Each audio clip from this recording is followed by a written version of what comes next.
This is the original podcast edition of The Guild of the Cowry Catchers by Abigail Hilton, now part of the complete Pirates of Wefrevane series. The books are available as audiobooks, ebooks, and paperbacks. This podcast originally aired from 2010 to 2014. Stick around after the story for commentary from me, the author, more than a decade later.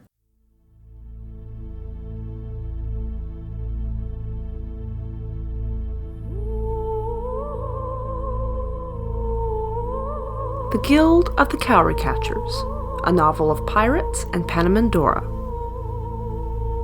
Written and narrated by Abigail Hilton. Book 2, Flames.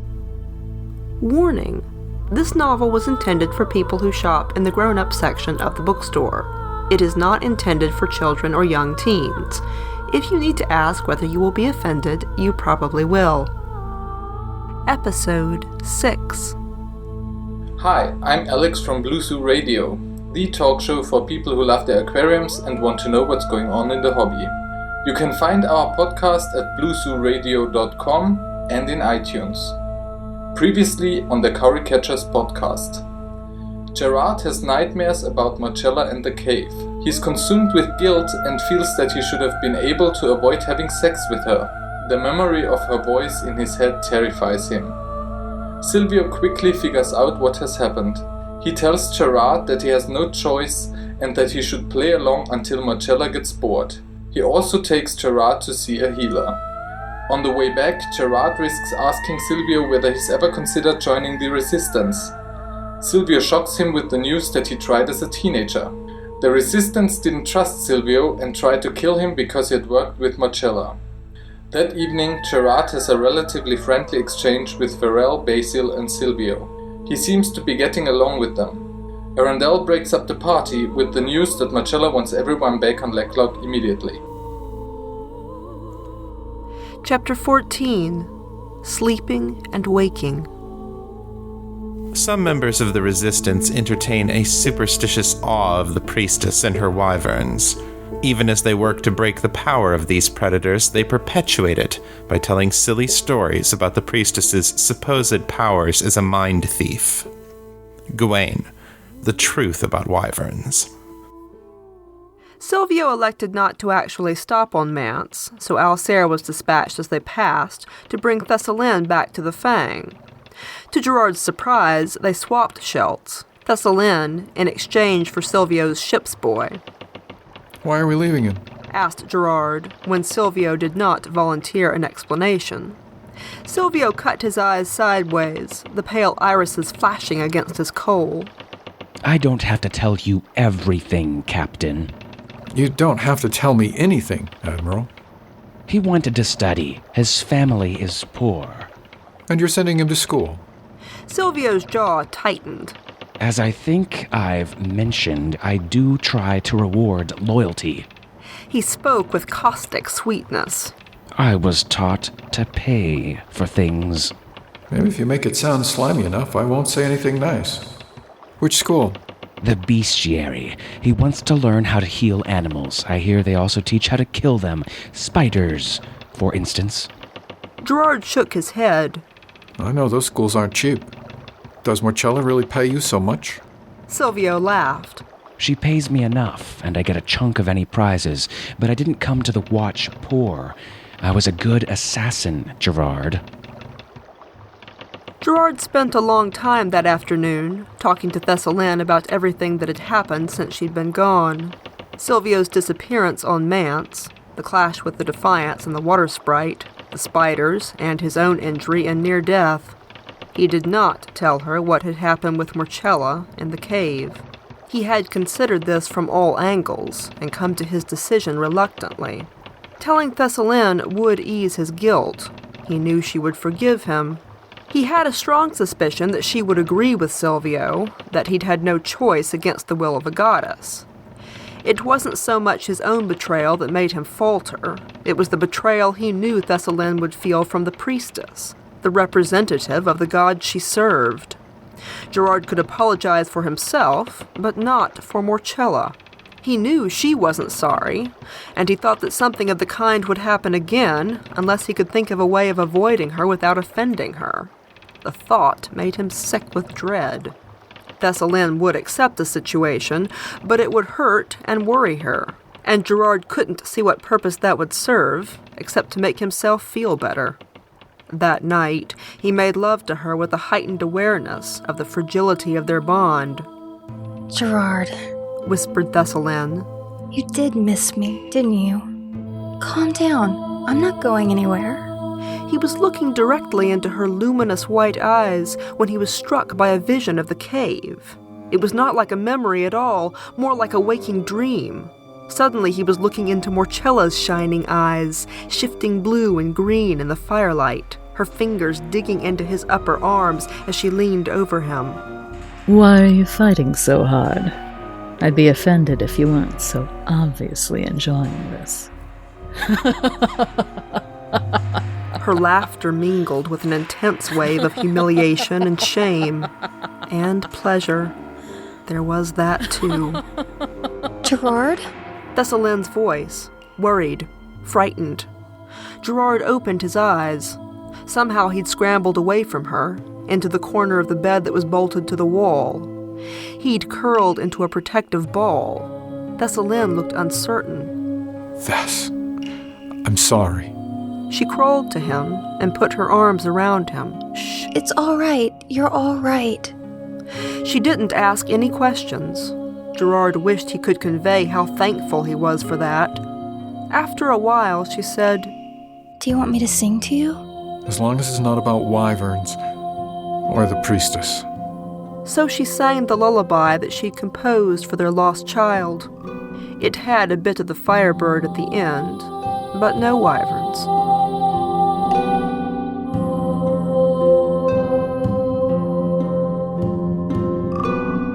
It took them 5 days to get back to Lecklock, with the wind mostly in their favor. Silvio could have sent the Sea Feather ahead with the prisoners, but he elected not to.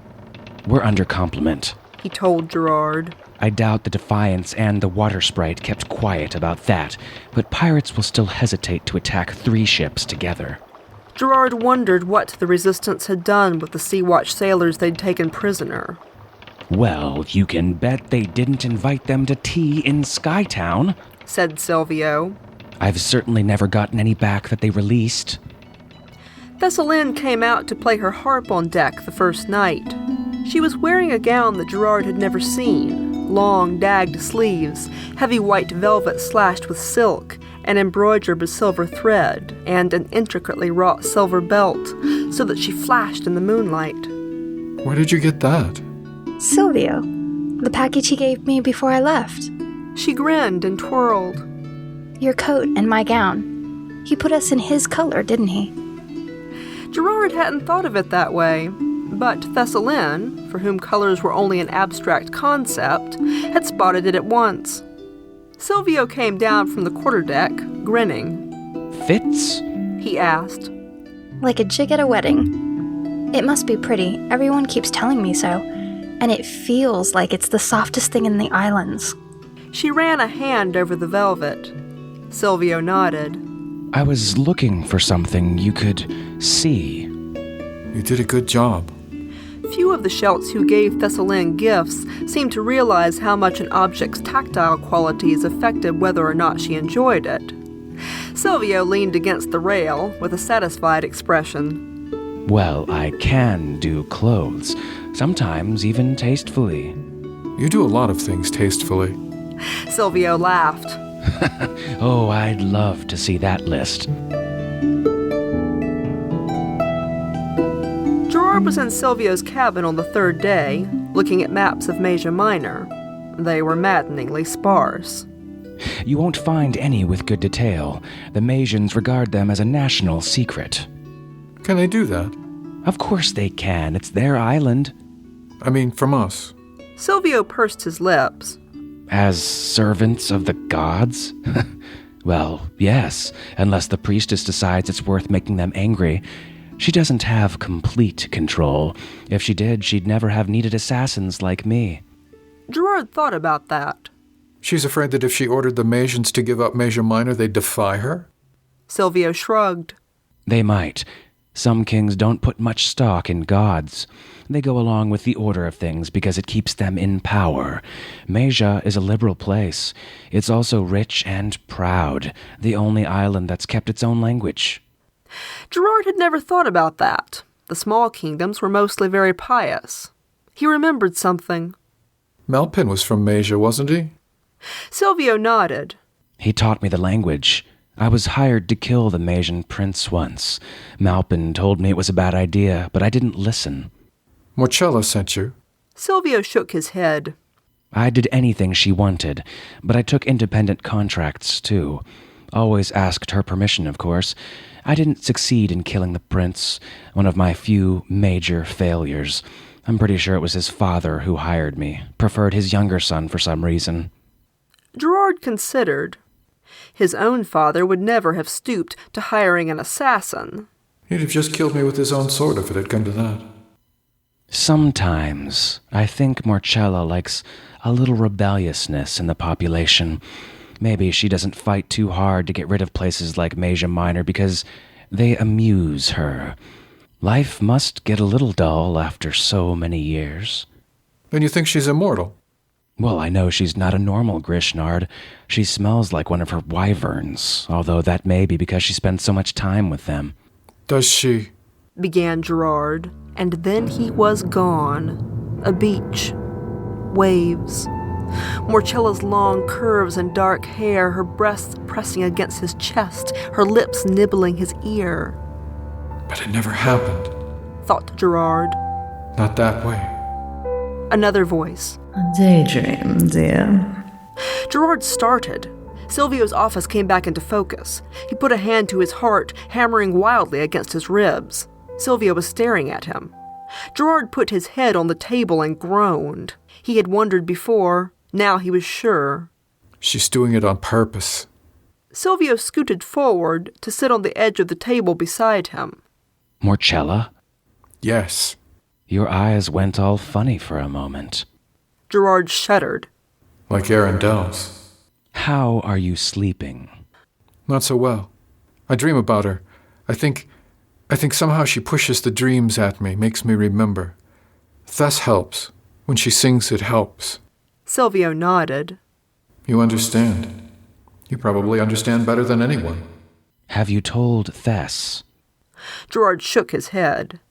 It would hurt her too much. She loves the gods. She sings about them.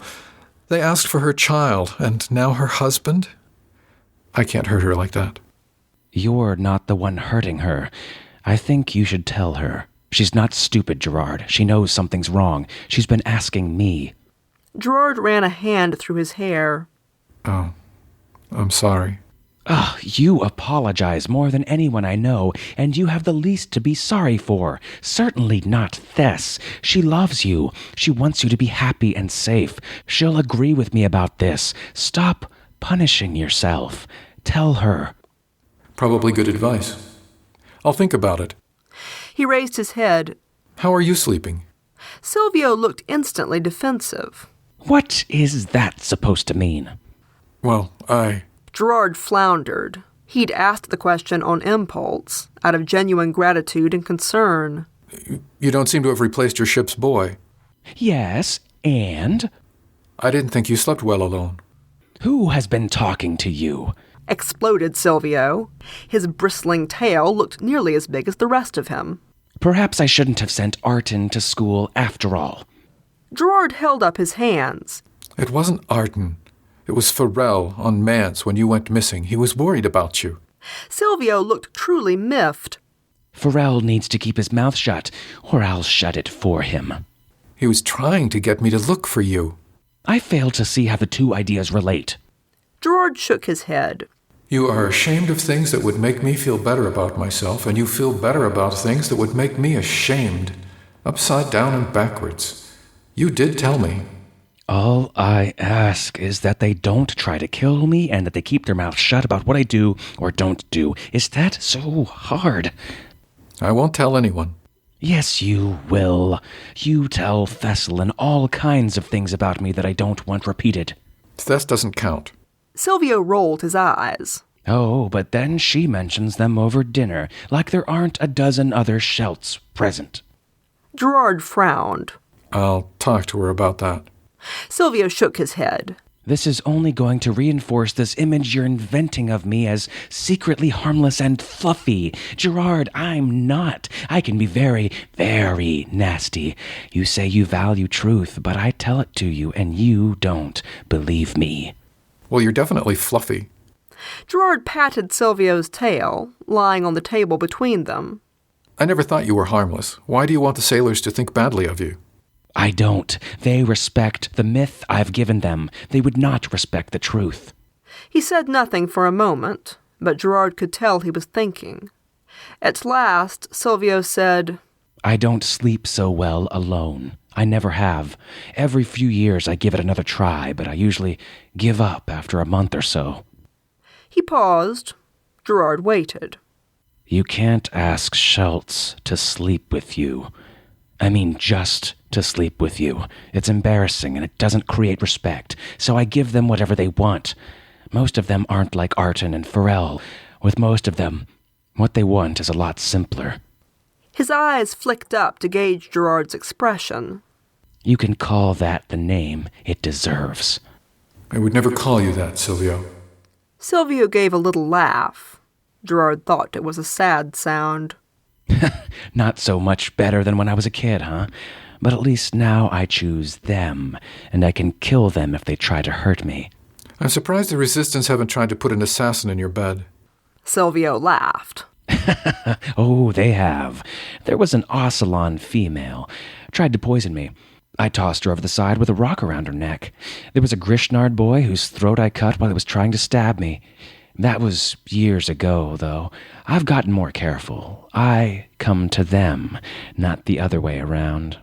Why don't you just stay with someone like Arton or Farrell? Silvio looked at Gerard as though he'd said something very stupid.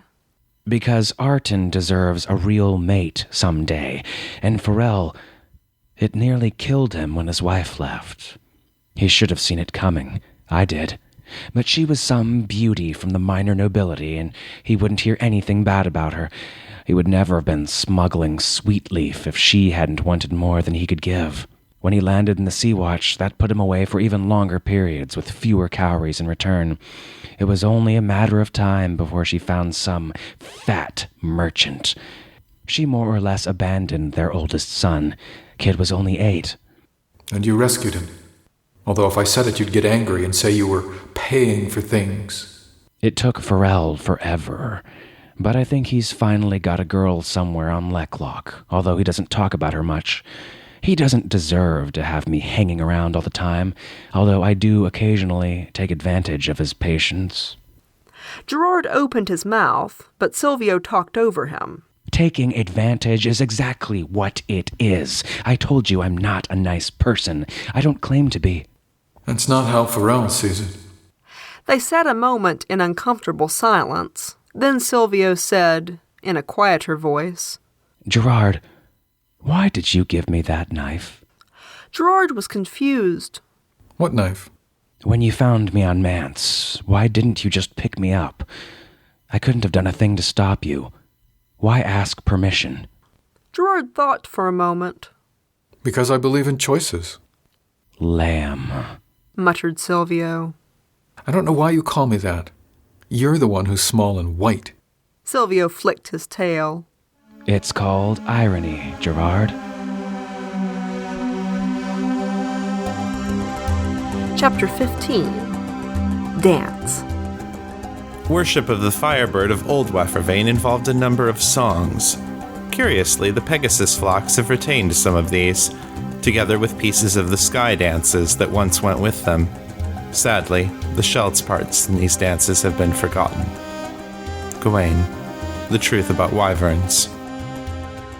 Gerard dreamed that night of Morchella, but this time the dream was different. This time they were lying in the seagrass on one of the little islands off Halavaras, and he was pinning her down. He had an idea that she was letting him do it, and that made him angry. He bit at her throat hard, went too fast, tried to hurt her. She scratched him and thrashed, but the noise she made was like a purr. That was fun, Gerard. She murmured when he collapsed, panting against her. We'll have to do that again. No, we won't. Gerard sat up straight in bed, snarling, fumbling blindly for a weapon.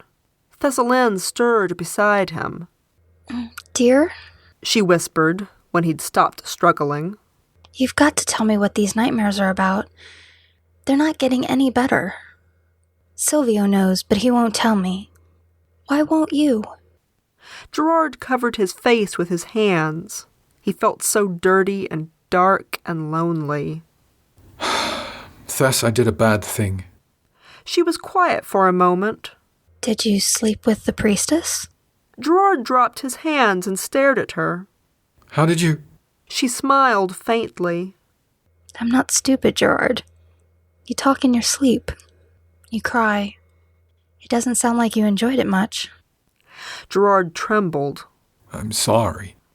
Thessalene put her arms around his shoulders and kissed the back of his neck, near the place where the spider had bitten him.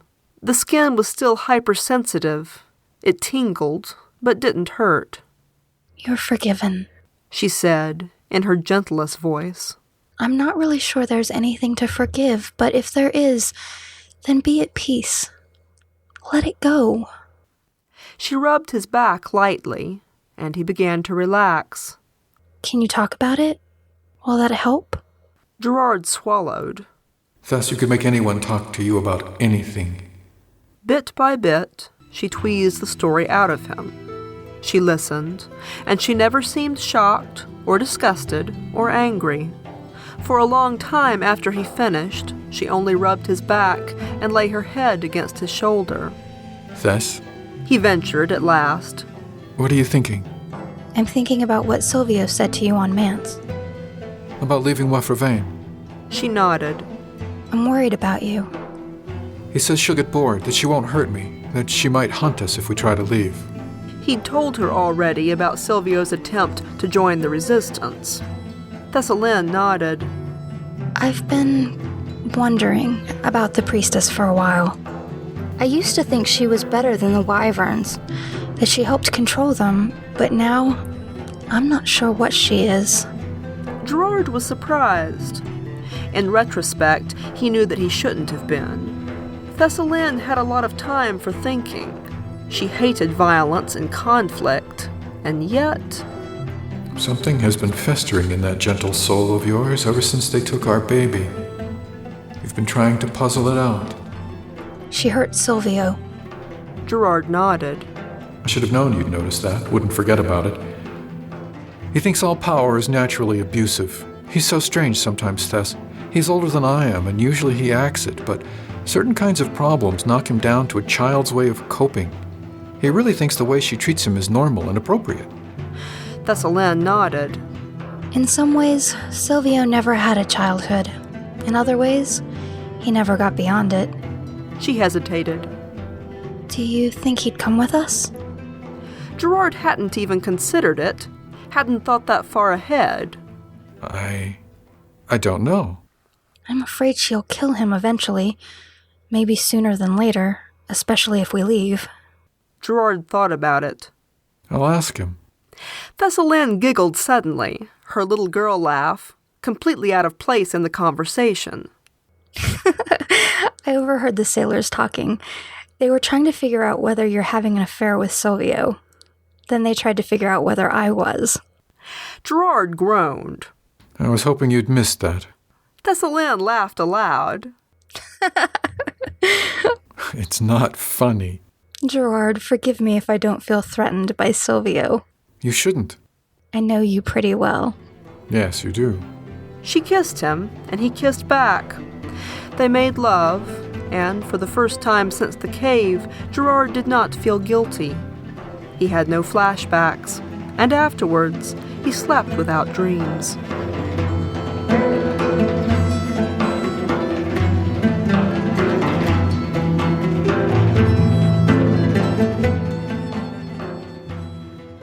You want me to do what? Silvio and Gerard were standing on the quarterdeck, on the evening of the 5th day out of Manse. Lecklock loomed on the horizon. They would arrive sometime late that evening. Even from this distance, Gerard could see the twinkle of festival lanterns on the island. Shelts took Moon Festival seriously everywhere in Wefravain, but especially on Lecklock, with the priestess's own temple standing on the hill. Gerard drummed his fingers on the rail. I wanted to know whether you'd take your own advice.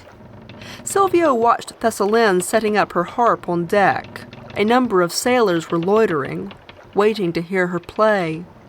Me leave Wefravain? Silvio laughed, but Gerard thought he sounded nervous. Not a chance. I know you're comfortable here. You've made a place for yourself and you feel mostly safe, but this isn't a safe place, Silvio. You said it yourself. She gets bored. Silvio sneered. Of toys, I am not a toy. I'm a tool. She'll keep me as long as I'm useful. And the Resistance will kill you. They came close on Manse. We all die sometime. I thought you said you were a survivor. I am. I have authority here with hundreds of swords around me, good food, plenty of books, and a legend that earns me respect and keeps me safe. Out there. He waved his hand in the direction of the outer crescent. Anything could happen. Out there, they eat foxlings for all I know, or feed them to griffins. You're afraid of being only a foxling again. I'm not saying you should go alone. I'm asking you to come with us. I know you feel safe with me, Silvio. Trust me. Silvio glanced at him, his face a mask of shadows and starlight. He started to say something, and then didn't. On the deck below, Thessaline had begun to play. It was a very old song, in High Grishnard so ancient that half the words were unintelligible to the unschooled. Nevertheless, it was achingly beautiful. She'd told Gerard long ago that it was a festival song, but he'd never heard anyone else play it. Gerard, said Silvio softly. You can't fix me.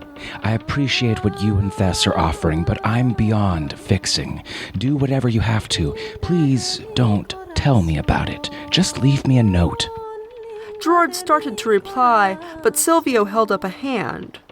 Thessaline's voice rose quavering in the open air, fragile and elegant. They were passing a little numerary of Lecklock. Suddenly a flourish of movement erupted from the trees, and a flock of Pegasus took to the air. They were jungle Pegasus, small and nimble, with short wings in vivid colors. They flew over the ship, a riot of sunflower yellow, blood crimson, and royal purple. Gerard saw no riders. They're migratory, he remembered. Every year about this time, a large flock had used to pass over Hullavaris, and every year, Jalil shot as many as he could. No one on the Fang raised an arrow this evening, though. They were all entranced with Thessaline's music, and the Pegasus were beautiful in the moonlight. Gerard expected them to soar over the ships and be gone, but to his surprise, a number of the creatures came back. They circled only the Fang, although the Dark Wind and the Sea Feather were sailing nearby. They're listening to Thess, thought Gerard. Then, to his wonder, they began to sing. Their voices harmonized, mingled, shifted, but the song was recognizably Thessaline's. She did not falter, but kept playing and singing while they flew around her, a whirl of bright colors and rich music. They were flying a pattern now, a sky dance. The pattern grew in complexity with the music. Gerard saw Alcere come on deck. The Griffin spotted the Pegasus, tensed, and Gerard bounded down from the quarterdeck. He grabbed Alcere's feathered ruff. No, let them be. Alcere whined, a thwarted predator's growl of annoyance, but Gerard kept hold of him. They're gorgeous and they're not hurting anything. You've already had supper. He had another reason, too, something he could hardly put into words. They're trusting us right now. They know who we are, but somehow Thess has connected with them and they're trusting us. Gerard felt a sudden twitch behind his eyes, a memory of the cave and the beach, a hint of laughter. He concentrated on the music, on Thessaline, her hair shining like spun gold, like flame. The the song, so old and so beautiful, and the Pegasus voices in the starlight. Somewhere in the back of his mind, something struggled, then recoiled, and was gone. And stay out, thought Gerard. He felt euphoric. His elation vanished an instant later when one of the Pegasus arched in the air, screamed, and fell. The pattern wavered and broke. Gerard saw the second arrow flash from the deck of the Sea Feather. The song stopped like a living thing, cut down, and the flock of Pegasus scattered in all directions. In the sea, one of the animals was thrashing. Alcere jerked loose of Gerard's hand. Now it's suffering. Can I go and finish it? Gerard nodded. He glanced up and saw that Silvio had come down from the quarterdeck. Well, that was pretty while it lasted. I've never seen anything like it. Have you? Never in all my time at sea. I suppose it goes to show that Thess can get anyone talking. Too bad Arendel's a good shot.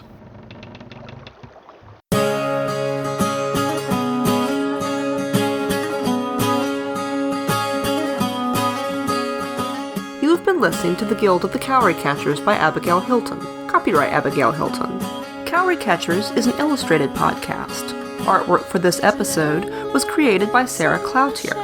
To view these illustrations, and to learn more about this world and its author, visit the website at www.cowrycatchers.com. This podcast included the vocal talents of Nathan Lowell as Gerard, Kim the comic book goddess, as Marcella, Kimmy Alexander, as Thessalyn, Norm Sherman, as Silvio, Chris Lester, as Gwaine, Ryan Stevenson, as Alcere. Sound effects for this podcast were generously provided by SoundSnap and the Free Sound Project. The intro music for this podcast was Grace by Beth Quist. The outro music is Monsters, also by Beth Quist, both licensed with permission from Magnatune.net. Music for Book 2 of Cowry Catchers included selections from Digital Juice at digitaljuice.com and Kevin MacLeod at incompetech.com. It also included Beth Quist, Diana Rowan, and Jamie Saber, all from Magnatune.net. All music was licensed and used according to the terms of the websites. This is a standard copyright now. This podcast is provided for your personal enjoyment only. You can download and archive the episodes for your personal use. You may not re-upload, mirror, or publicly redistribute the audio files, nor can you alter, remix, or create derivative works.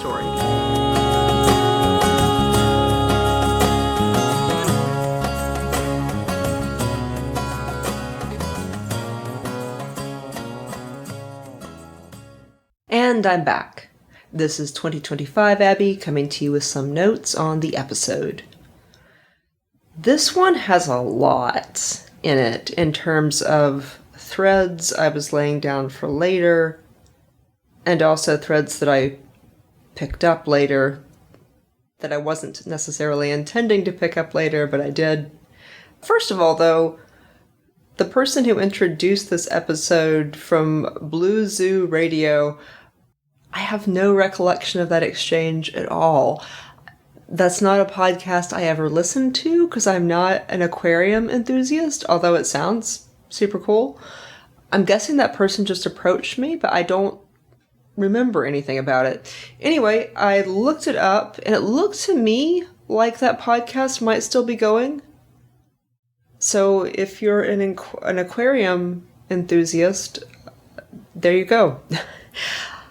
As far as the story, let's see. I mentioned for the first time here the story of Silvio's attempt to kill the Majan king when he was a kid. That person is Leopard Maja. I don't think I've actually said his first name here yet. But that is a thread I pull on several times. There's a separate short story, which I will run at the end of this book, called Professionals, that is, among other things, the story of that assassination attempt. And Ra and I actually did a little comic of that particular short story, which is complete, and you can pick it up on my website. It was on Amazon for a while. I can't remember if it still is. But it's like, I don't know, 15 pages long. I can't remember the exact page count, but it's a short story. And it's quite pretty. It's very dark. Very, very dark. Whatever you're thinking, probably a little bit darker. We ended up turning that little story, which Silvio tells in brief here. It will come back in a few chapters, like not too far into the future, that incident to haunt our characters again in a different light.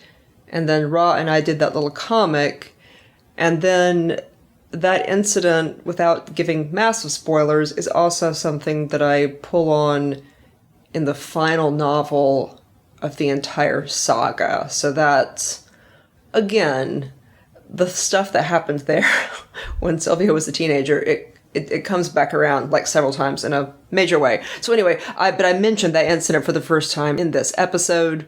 And then also the Skydance scene with Thess and the Pegasus. That's a huge one for multiple reasons.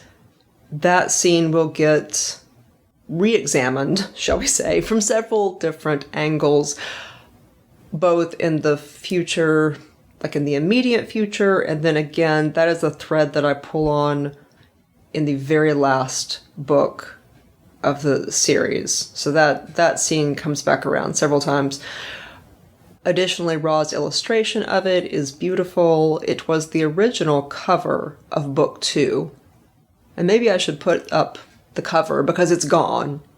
It's now what used to be the first 2 books, or actually the first 3 books are all part of book 1. So those covers are gone away, but maybe I should put the original covers up just so you can look at them because they are pretty.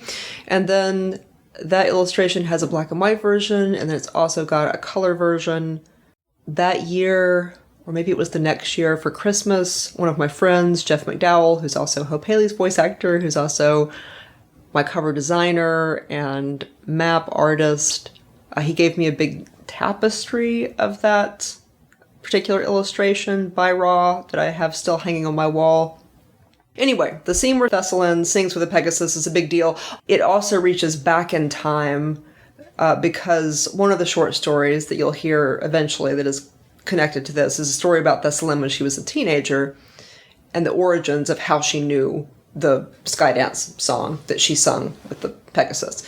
And that is a story called Skydance. It was actually, I believe, I want to say the first or second short story that I wrote in connection with these books and kind of became required reading, or at least reading that will greatly enhance your understanding of the novels. I will run that story at the appropriate place where it now falls in the current organization of the saga.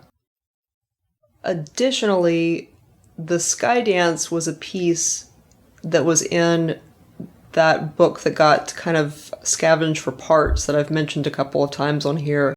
Walk Upon High, that novel that doesn't exist because I took it apart and spread the pieces across many other books. But the Skydance was something from that novel that made it into this series.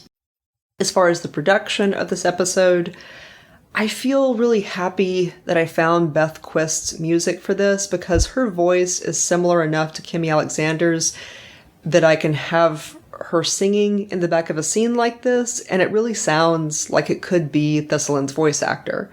So I was happy with the music I found for this. I used Beth Quist's music a lot in these episodes, but I particularly liked that bit of music and how it paired with the episode.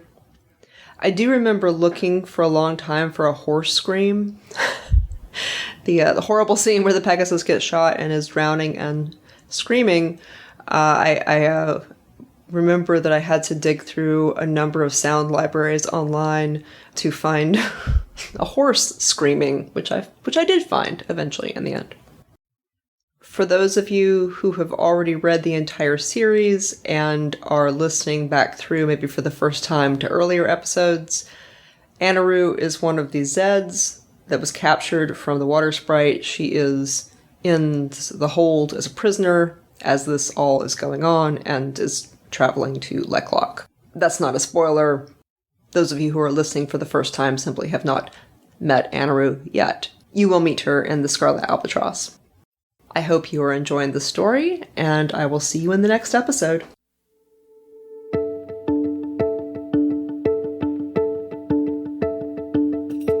This is Abigail Hilton, and you have been listening to the Pirates of Wefravain Saga.